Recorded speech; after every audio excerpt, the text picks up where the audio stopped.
என்னோட இந்த series of வீடியோஸில் நான் கொடுக்குற அந்த சின்ன சின்ன டிப்ஸ் உங்களுக்கு ரொம்ப சின்னதாக கூட தெரியலாம். அதனோட இம்பேக்ட் கண்டிப்பாக நம்ம வந்து டெஸ்ட் பண்ணி பார்த்து, நிறைய குழந்தைங்ககிட்ட டெஸ்ட் பண்ணி பார்த்து, பேரண்ட்ஸுக்கு டெஸ்ட் பண்ணி பார்த்து அதை தான் இப்போ போட்டுட்ருக்கோம். இது நான் மட்டும் இல்லை, நிறைய எக்ஸ்பர்ட்ஸ் வந்து இந்த டெக்னிக்ஸ் எல்லாமே அழகாக ஹேண்டில் பண்ணி கொடுத்துருக்காங்க. அதனால் எதையும் நீங்கள் எளிதாக கடந்து போயிட வேண்டாம். அதனால் முழு முயற்சியோட 2 டைமோ 3 டைமோ உங்களால் எத்தனை டைம் செய்ய முடியுமோ செஞ்சு அந்த பலனை எக்ஸ்பீரியன்ஸ் பண்ணுங்கள். இந்த வீடியோஸை நீங்கள் ஷேர் பண்ணுங்கள். ஷேர் பண்ணால் அடுத்தவங்களுக்கு இந்த பலன் போகும். அடுத்தவங்க இதனால் பலன் கிடைச்சுன்னா அதனால் அவங்க அதுக்கான ஒரு நற்பலன் வந்து உங்களுக்கும் கிடைக்கும். அதுக்கான ஒரு கர்மாவாக உங்களுக்கும் சில விஷயங்கள், நல்ல விஷயங்கள் கிடைக்கும். அதனால் இந்த வீடியோஸை கொஞ்சம் ஷேர் பண்ணுங்கள், அடுத்தவங்களுக்கு ஒரு பெனிஃபிட்டாக இருக்கட்டும். ஸோ நேற்று பார்க்கும்போது ரொம்ப ஓவர்வெல்மடாக இருந்தாங்கன்னா என்ன பண்ணலாம், அதுக்கான டிப்ஸ், அதுக்கான ஒரு டெக்னிக், சின்னதான ஒரு ப்ரீத்திங் டெக்னிக் சொல்லியிருந்தோம்.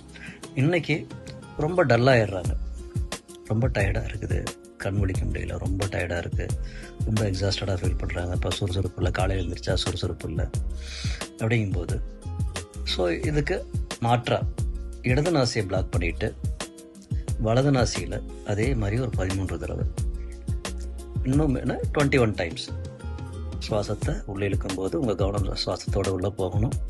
சுவாசத்தை வெளிவிடும்போது உங்கள் கவனம் அதிலே வெளியில் வரணும். சுவாசத்தை உள்ளே இழுக்கும்போது ஒரு அற்புதமான குளுமையான ஒரு அற்புதமான இரையாற்றல் உள்ளே போகிற மாதிரியும், ஒரு ஃபுல்லாக எனர்ஜி கிடைக்கிற மாதிரியும், சுவாசத்தை வெளிவிடும்போது உங்களுக்குள்ளே இருக்கிற டயர்ட்னஸ்லாம் வெளியில் போகிற மாதிரியும் ஒரு இமேஜின் பண்ணிக்கோங்க, ஃபீல் பண்ணிக்கோங்க.